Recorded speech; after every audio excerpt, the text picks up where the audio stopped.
কেমন করে দাঁড়িয়ে আছে দেখো, মনে তো হচ্ছে গিলে খাবে। উফ, যাচ্ছে না কেন সামনে থেকে? আমি একটু খেলতেও পারছি না আমার ছোট সোনাটার সাথে। কবে যে ছুটিগুলো শেষ হবে না। হিয়া দাঁত কিরমির করে নিজ মনে বকবক করতে থাকে। অভ্রের সাথে যে এখন একটু লুকোচুরি সে খেলবে উজানের ভয়, সেটাও সে পাচ্ছে না। উজান এখনো হাত দুটো ভাঁজ করে পাথরের মতো দাঁড়িয়ে আছে হিয়ার সামনে। হিয়া একটা শ্বাস টেনে উজানের চোখের দিকে তাকিয়ে আবার টপ করে চোখটা নামিয়ে নেয়। উজানের চোখ তো না যেন চোখ দিয়ে রাগের লাল আভা ভেসে আসছে।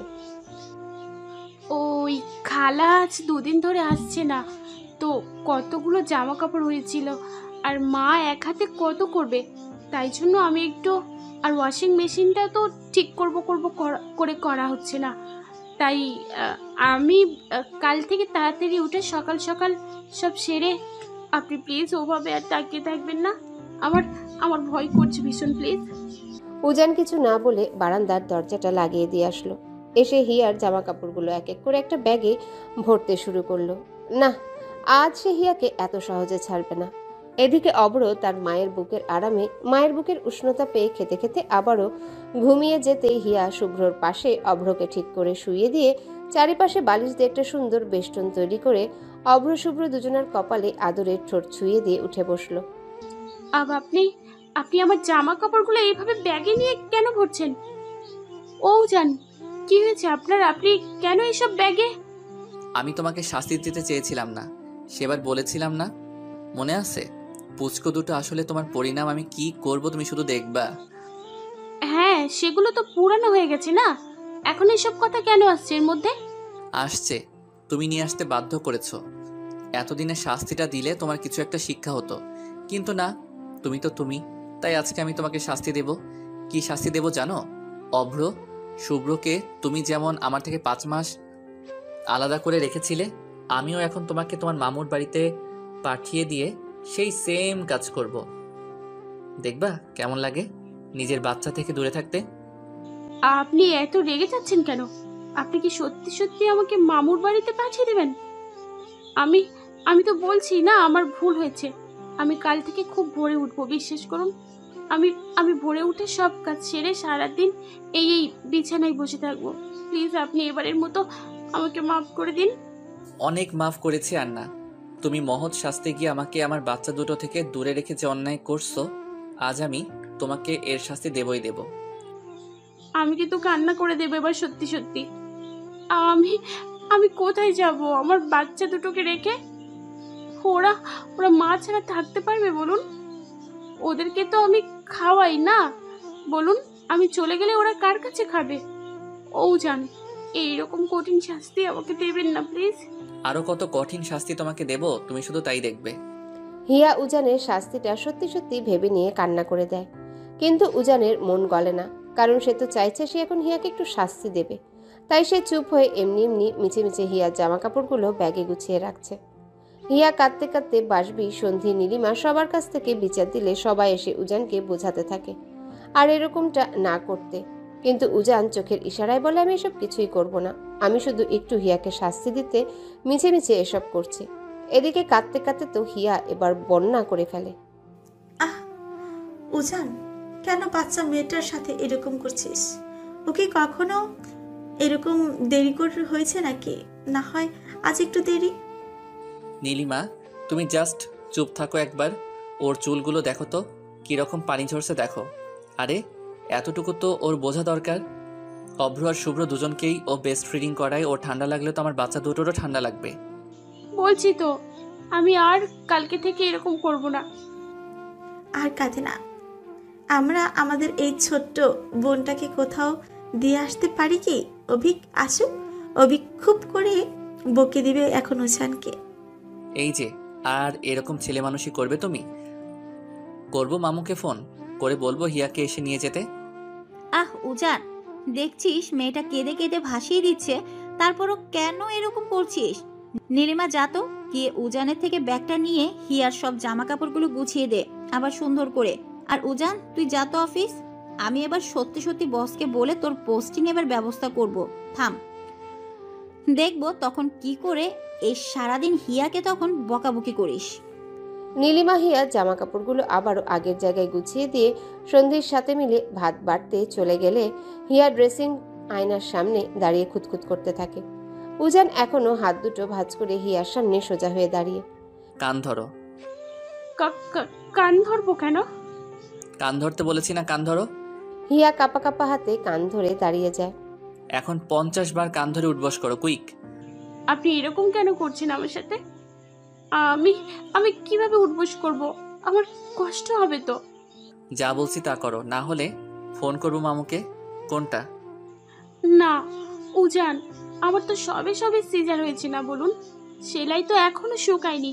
আমি কি করে এই পেট নিয়ে ওঠানামা করব বলুন তো, একটু বুঝুন। বেশ, তাহলে কান ধরে এক পায়ে দাঁড়িয়ে থাকো 5 মিনিট, আর বলো আজ থেকে আমি উজানের সব কথা শুনবো, কুইক। আপনি কেন এরকম করছেন? 5 মিনিট কি করে কান ধরে এক পায়ে দাঁড়িয়ে থাকবো? আমার পায়ে ব্যথা লাগবে না? উজান চোখ রাঙালে হিয়া এক পায়ে দাঁড়িয়ে কান ধরে থাকে আর বলতে থাকে, আজ থেকে সে উজানের সব কথা শুনবে, আজ থেকে সে উজানের সব কথা শুনবে। হিয়ার এরকম নাজেহাল অবস্থা দেখে উজান একটা হাসি দিয়ে টুক করে ফোন বের করে হিয়ার একটা ছবি তুলে নেয়। তারপর দরজা লাগিয়ে দিয়ে সে বিছানা থেকে তোয়ালটা তুলে হিয়ার কাছে এসে হিয়াকে থামিয়ে দিয়ে হিয়ার মাথার চুলগুলো মুছে দিতে থাকে। আর ভুল হবে এরকম? না, কিন্তু আপনি তাড়াতাড়ি ওই ওয়াশিং মেশিনটা ঠিক করে আনবেন।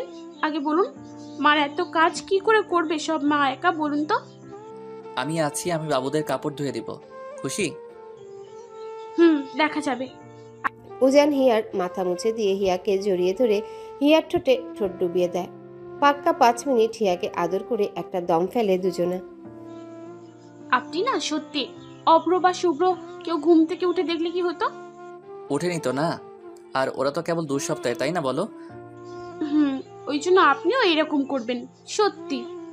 আসুন খাবো এবার, খুব খিদে পেয়েছে আমার। কিছুদিন পর হঠাৎই কথা বলতেই নীলিমার অভিকের মাঝে উজানের কথা ঢুকে পড়ায় অভিক রাগে পুরো বোম হয়ে যায়। 2-1 কথায় নীলিমার সাথে তার লেগে যায়। কি ভুল বলেছি আমি? কি ভুল বলেছি? উজানটাকে গিয়ে দেখ, তার পিচ্চিটার কত কেয়ার করে। আর তুই এই ছুটির দিনেও তোর কাজ নিয়ে বসে আছিস। তো আছিস যেন কাজ না করলেই না। নাই তো, হানিমুনে যেতে চেয়েছিলি, কক্সবাজার নিয়ে গেলাম, কিন্তু তারপরও কি আবার করলি? তোর আবদারে রাঙামাটি সেন্টামার্টিন হয়ে কত জায়গায় ঘুরে আসলাম, টাকা তো মনে হয় গাছে ধরে না আমার। তুই আমার সাথে এরকম করছিস? তো ঠিক আছে, আমি আর থাকবোই না তোর সাথে, চলে যাবো আমি। তোর টাকার খোটা সোনার চাইতে আমি চলেই যাব এই বাড়ি থেকে। যা না যা, কোথায় যাবি? উজানের কাছে যাবি? যা, তোর দিকে এখন উজান ঘুরেও দেখবে না। যার জন্য এত পাগলামি করেছিস, একদিন সে তো তোকে কাজকলা দেখিয়ে পালিয়ে গেল। তুই কিন্তু খুব কথা বলছিস অভিক। আমার মুখে উজানের কথা শুনলে বোধহয় তোর খুব চলে, তাই না রে? জ্বলবেই তো। এবার থেকে সারাক্ষণ আমি উজান উজান করব, দেখবো তোর কি রকম লাগে। তুমুল ঝগড়া। নীলিমার কথায় রাগে আগুন হয়ে যায় অভিক। রুমের দরজাটা ধাম করে লাগিয়ে বিছানায় বসে নীলিমার উপর উঠে নীলিমাকে চেপে ধরে গায়ে সর্বশক্তি দিয়ে। হ্যাঁ জলে, খুব জলে আমার। তোর সাহস হয় কি করে আমার সামনে তুই উজানের নাম নিস? অভিক কি করছিস? দেখ, বাড়িতে আজ বাবা, বড় ভাইয়া, বড় পপু সবাই আছে। তুই এই ভরার সন্ধ্যায় গিট লাগিয়ে দিলি, ওরা কিভাবে বল? যা ইচ্ছা ভাবুক, আই ডোন্ট কেয়ার। তুই বল, তুই আর আমার সামনে উজানের নাম নিবি? আচ্ছা মুশকিল তো। তুই উজানের সাথে সারাদিন কাজ করে বের হস, তখন কোনো সমস্যা হয় না। এই আমি একটু উজানের নাম নিলাম বলে তোর গায়ে লাগছে? হ্যাঁ লাগছে। তোর মুখে উজানের নাম শুনলে আমার ভয় হয়। ভয় হয় তুই আমাকে রেখে যদি আবার কখনো উজানের কাছে পালিয়ে যাস। অভিকের কথায় নীলিমা ঠাস করে অভিকের গালে একটা চড় বসিয়ে দেয়। তুই ভাবলি কি করে আমি এই রকম একটা জঘন্য কাজ কখনো করব? সব ভুলে তোকে নিয়ে একটা সুন্দর জীবন সাজাতে চেয়েছি, আর তুই এখনো? তোর যখন আমাকে নিয়ে এতই অবিশ্বাস ছিল, তাহলে সেদিন সুইসাইডের ভয় দেখিয়ে জোর করে আমাকে বিয়ে করলি কিসের জন্য? করতি না? অভিক ভয়ে নীলিমাকে আবারও ওর বুকে চাপড়ে ধরে। তুই রাগ করিস না নীলি, অনেক কষ্ট তোকে আমি নিজের করতে পেরেছি, তাই তোকে হারানোর ভয়টাও যে আমাকে ঘুমাতে দেয় না। খুব ভালোবাসি তোকে, খুব। আর কখনো এরকম কথা বলবো না, আর কখনো না। এই দেখ কান ধরছি। আর বললে না, তোকে ছেড়ে দিয়ে আমি এই বাড়ি ছেড়ে সত্যি সত্যি উজানের কাছে চলে যাব। পা ভেঙে রেখে দিব তোর। আমি দরকার পড়লে শিকল দিয়ে তোকে আটকে রাখবো। বলেই অভিক নীলিমার পুরো মুখে চুমু এঁকে দেয়। বলছি কি, উজান তো বাবা হয়ে গেল না? ওদিকে সন্ধিও তো কনসেপ্ট করেছে। 4 মাস হলো। এখন যদি আমি আর তুই... নীল পাখি, তোমারও কি একটা বাবু চাই নাকি? হ্যাঁ, মানে তুই যদি... অভিক খুশিতে লাফিয়ে নীলিমাকে উল্টে পাল্টে জড়িয়ে ধরে কি থেকে কি করবে বুঝে উঠতে পারে না। অভিক ছাড় এখন, সবাই কি ভাববে? আমি তো এখনই বাবু নেব নীল পাখি, এখনই, মানে এখনই। যা, অসভ্য, ছাড় না অভি। অভ্র আর শুভ্রর এখন 4 মাস 10 দিন চলছে। শুভ্র আগের মতো শান্ত থাকলেও ছোট অভ্র কিন্তু এই কমাসে ওইটুকুনি ছোট হাত পা নাড়িয়েও চঞ্চলতার প্রমাণ দিয়ে যায় রোজ। সকাল থেকে ঝড়ো বৃষ্টি শুরু হলেও দুপুর থেকে তো আকাশ কালো করে বৃষ্টি পড়ছে। হিয়া অভ্র শুভ্রকে খাইয়ে দিয়ে ঘুম পাড়িয়ে দিয়ে নিজেও শুয়ে আছে। বড় করে বানিয়ে আনা নতুন খাটটা দেয়ালের একদম ধার ঘেঁষে লাগিয়ে দেওয়া আছে। যখন উজান থাকে তখন অভ্র শুভ্র মাঝে, হিয়া অভ্রর পাশে, উজান শুভ্রর সাইডে। আর হিয়া যখন দুপুরে একা ঘুমায় তখন শুভ্রকে বালিশ টালিশ দিয়ে দেয়ালের কিনারে দিয়ে অভ্রকে ওর মাঝে নেয়। কারণ শুভ্র ঘুমালে শান্ত হয়ে থাকে, যে পাশে ঘুমোয় ও পাশেই থাকে। কিন্তু অভ্র তো আবার উল্টা, 10-15 মিনিট পর পর ও না নড়লে যেন ঘুম ঠিক মতো হয় না। এদের মধ্যে উজানের আজ ছুটি থাকায় সে সব কাজ সেরে ঘুমাবে বলে হিয়ার পাশে কিনারে ঘুমাতে গিয়ে খেয়ে বসে হিয়ার একটা চিৎকার করা ছাড়ি। কাল থেকে বলছি দাড়িগুলো কেটে আসতে, দাড়িগুলো কাটতে কথা কানেই যায় না। ইস, কি গুঁতো দিল। সরি, মনে ছিল না। মনে ছিল না তো এখন গিয়ে আগে শেভ করুন, দাড়িগুলো কেটে আসুন, না হলে কিন্তু আমি আপনাকে চুমু খেতে দেবো না। কাটতেই হবে? হবে মানে এক্ষুনি হবে। উজান রাগে খোঁচা খোঁচা দাড়িগুলো দিয়ে হিয়ার পুরো মুখ ঘষে দিয়ে হিয়াকে গুঁতো দিয়ে উঠে যায়। জ্বালিয়ে দিল গালগুলো আমার। এই যে শুনছেন, যাওয়ার আগে এই মশারিটা একটু টাঙিয়ে দিয়ে যান না, খুব মশা কেন জানি আজকে। বৃষ্টি দেখে মশাগুলো বের হচ্ছে মনে হয়। কালকে লোক ডেকে বাড়ির পেছনটা একটু পরিষ্কার করে নিতে হবে, তাহলেই মশাগুলো থাকবে না। উজান মশারিটা ফেলে দিয়ে সুন্দর মতো গুজে দিয়ে অভ্র আর শুভ্রর মুখে চুমু এঁকে ওয়াশরুমে শেভ করতে যায়। আমি ভাই ততক্ষণে একটু ঘুমিয়ে নিই, নাহলে আবার এসে উনি আমাকে ঘুমোতে দেবে না, আদর করতে চাইবে। তার চেয়ে 10 মিনিট ঘুমিয়ে নিলে আমার শান্তি। হিয়া চোখ বন্ধ করে ঘুম দিতে চেষ্টা করে, এদিকে উজান শেভ করে এসে তোয়ালে দিয়ে মুখ মুছতে মুছতে বারান্দায় গিয়ে দাঁড় হয়। আর তখনই ওর নজর যায় একটা প্যাকেটের উপর। এই প্যাকেটটা আবির যখন কাল বাড়িতে এসেছিল তখন হিয়ার হাতে দিয়েছিল। হিয়া হিয়া হিয়া বলুন। না, আমি একটু ঘুমাচ্ছি না। আবিরের দেওয়া প্যাকেটটা এখানে কি করছে তুমি খুলে দেখোনি? দেখছেন কি ভুলো মন আমার। কাল রাতে ওই তাড়াহুড়ো করে মামুর সাথে কথা বলতে গিয়ে ওটা ওখানেই টুলটার উপর ফেলে রেখে এসেছি। আপনি নিয়ে এসে একটু খুলে দেখুন না, ওটাই কি আছে। তুমি ঘুমাও, আমি দেখছি। হিয়া আবার কম্বল মুড়ে শুয়ে পড়ে। উজান ওই প্যাকেটটা খুলে দেখে ওখানে একটা ডায়েরির কিছু ছেঁড়া পাতা আর নীলখামে মোড়া চিঠি ভাঁজ করা আছে। উজান টুলটায় বসে যায়, আলতো হাতে চিঠিটা খুলে পড়তে শুরু করে। বৃষ্টির ছাটে সে খানিকটা ভিজিয়ে দেয় চিঠিটাকে। দমকা বাতাসে চিঠি আর ডায়েরির পাতাগুলো উজানের হাতে যেভাবে পাড়ে উঠতে থাকে, কাগজ উড়ার শব্দ কানে ভাসে। সেই 2 বেনি সবুজ রঙের স্কুল ড্রেস, সাদাও, হাতে চিপসের প্যাকেটটা নিয়ে মাঝে মধ্যে তোমার মামুর সাথে তুমি আসতে উজানদের বাড়িতে, আর আমি তোমার অগোচরে অদৃশ্যভাবে মিশে যেতে থাকতাম তোমার অন্তরালে। লুকিয়ে চুরিয়ে কত যে দেখার চেষ্টা করতাম তোমাকে, তোমার ওই মায়ামুখের হাসিটাকে। আর আজ সেই তোমাকে দেখে বিয়ে করে 2টা বাচ্চা মানুষ করেছো কত সাবলীলভাবে। হ্যাঁ ইয়া পাখি, তোমার প্রতি একটা নেশা অনেক আগে থেকেই আমার মনে জন্মেছিল। যে সময় তুমি ওই বাড়িতে বউ হয়ে আসনি, তারও অনেক আগে থেকেই নেশাটা, এই মোহটাই আমার কাজ করত। বিয়ের আগে যতবার তোমাকে দেখেছি ততবার তোমাকে আমার এই ডায়েরিতে বন্দি করে নিয়েছি। আর এই বন্দি করা লেখাগুলো তোমার প্রতি আমার ভালোবাসা ছিল কিনা জানি না, তবে তুমি যদি আমার হাতে ব্যাপারটা কিন্তু তবে তুমি যদি আমার হতে ব্যাপারটা কিন্তু মন্দ হতো না, বলো? যেন হিয়া পাখি, ভালোবাসা একটা অন্যরকম ফিলিংস থাকে, একটা সুপ্ত গন্ধ থাকে, সেই গন্ধে সেই ফিলিংসটার মাঝে একটা মোহ থাকে, একটা অন্যরকম নেশা থাকে, যেই নেশা না চাইতেও আমায় আসক্ত হয়ে পড়েছিলাম আমি। মাদকের থেকেও বহুগুণ প্রখরতা থাকে এই নেশায়, এই গন্ধে। সব ভালোবাসায় এই একটা নিজস্ব কালারফুল ফিঙ্গারেন্স থাকে। এই ফিঙ্গারেন্সটাই হলো কারো কাছে রামধনুর মতো রঙিন, কারো কাছে মরুর মতো উত্তপ্ত, কারো কাছে বা মেঘলা আকাশের মতো ধূসর। অবিকের গল্পে নীলি ছিল আর লুকোনো নেশা, নীলির গল্পে উজান ছিল অপেক্ষার জন্য এক গন্তব্য, উজানের গল্পে তুমি ছিলে উজানের বেঁচে থাকার অক্সিজেন, তোমার গল্পে উজান ছিল সব প্রাপ্তির শেষ ঠিকানা। আর আমার গল্পে তুমি ছিলে আমার প্রাপ্তির খাতায় অপ্রাপ্তির এক সুন্দর সমাপ্ত। ছিলে কেন বলছি জানো? কারণ আর কিছুদিন পর আমার জীবনে আসতে যাচ্ছে ঠিক তোমারই মতো একটা পরী, আমার প্রিয়ন্তী। বলেছিলাম না, আমি যাকে বিয়ে করব তার ঠিক তোমার মতো একটা গলার কাছে তিল থাকতে হবে। আমার প্রিয়ন্তরীও কিন্তু ঠিক তোমার মতো গলার কাছে একটা তিল আছে। আর আমার প্রিয়ন্ত কিন্তু তোমার চাইতেও অনেক মিষ্টি। আমি চাইলেই ডায়েরির এই পাতাগুলো ফুরিয়ে বা ছিঁড়ে ফেলতে পারতাম, কিন্তু তাতে হয়তো তোমার প্রতি আসা আমার অনুভূতিগুলোকে অসম্মান করা হতো। তাই এগুলো আমি তোমাকে দিয়ে যাচ্ছি। আর স্বীকার করছি, হ্যাঁ, এই আবির একটা সময় তোমার মোহতে আটকে পড়েছিল। তোমার হাসির ফিঙ্গারেন্সের এই আমি অদৃশ্যভাবে জড়িয়ে পড়েছিলাম একটা সময়।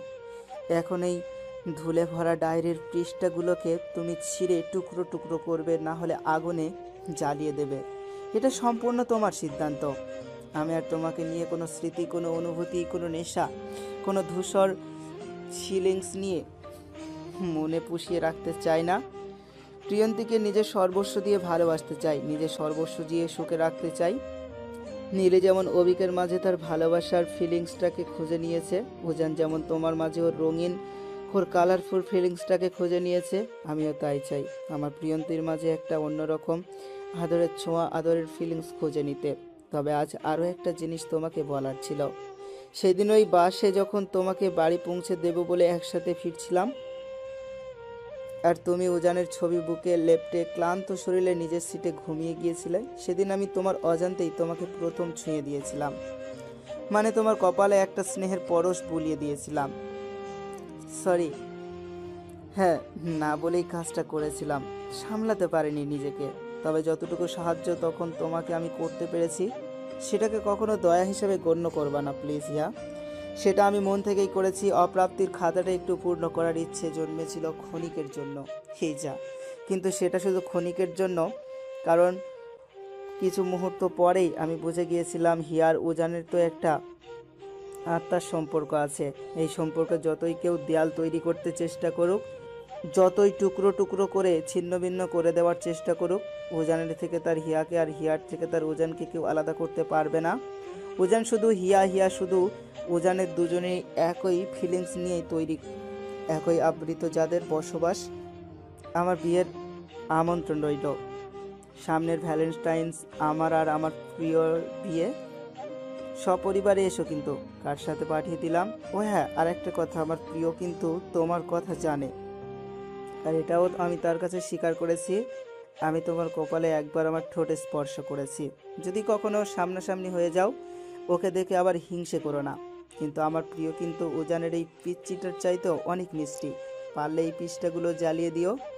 আমি পারিনি জ্বালাতে, তোমার প্রতি আসা অনুভূতিটাকে অসম্মান করতে চাইনি। এই চা, হিতি আবির। চিঠিটা পড়ে একদম বড় দম ছাড়ল উজান। অজান্তে একটা নীরব হাসি দিয়ে উঠল সে। কিছুক্ষণ চিঠি আর ডায়েরির পৃষ্ঠাগুলো উল্টে পাল্টে দেখে সে ওগুলো আবারও আগের জায়গায় সুন্দর মতো গুছিয়ে ড্রেসিংয়ে এনে রাখলো। আলতো পায়ে দরজা জানালা সব লাগিয়ে মশারি তুলে কম্বলের মাঝে ঢুকে হিয়াকে জড়িয়ে ধরল। ও ফাটগুলো কি ঠান্ডা বরফ! উজান হিয়ার কপালে একটা স্নেহের পরশ এঁকে দিয়ে হিয়াকে সামনের দিকে সোজা করে ঘুরিয়ে হিয়ার হাতের ভাঁজে নিজের আঙ্গুল রাখল। কি দিয়েছে ভাইয়া প্যাকেটে? কি জানি, তোমাকে দিয়েছে তুমি দেখো, আমি দেখিনি। বিয়ের কার্ড হবে হয়তো, বাহির থেকে মনে হলো। যাক, ভালো হবে। এখন সবাই বিয়ে করে বাচ্চা কাচ্চা নিয়ে নিক, তাহলে এই আমি ছোট হয়েও বড় বড় হয়ে থেকে যাব। এখন ওসব বাদ। কাল থেকে তোমার স্টাডি টাইম, পড়াশোনা তো যেন আর করতে হবে না। হ্যাঁ হ্যাঁ, করব তো। আমার বাবু দুটো আর একটু, এই যে আর অল্প একটু বড় হলে তারপর করব। বেশি পাকা দেখি এখন আমাকে আদর দাও দেখি। অভ্র শুভ্র আসার পর তো আমার আদর এখন কমেই যাচ্ছে দিন দিন। কোথায় কি হিংসুটে দেখো, কোথায় বলবে আমার ভাগের আদরও তুমি আমার বাচ্চা দুটোকে দেবে? তা না, উনি কি বলছে শোনো। উজান একটা হাসি দিয়ে হিয়ার ম্যাক্সির হুক দুটো খুলে দিয়ে হিয়াকে জড়িয়ে ধরে। এই দেখো অভ্র শুভ্র কিরকম হাসছে, ওরকম করো না প্লিজ, ওরা দেখবে। হাসছে? ওরা তো ঘুমোচ্ছে। না উজান, তোমার হাত ঠান্ডা। আচ্ছা আচ্ছা, কিছু করব না। আমাকে এই তোমার বুকে জড়িয়ে ধরো, আমি একটু ঘুমাই, তাহলেই চলবে। আচ্ছা আচ্ছা, আসো আসো।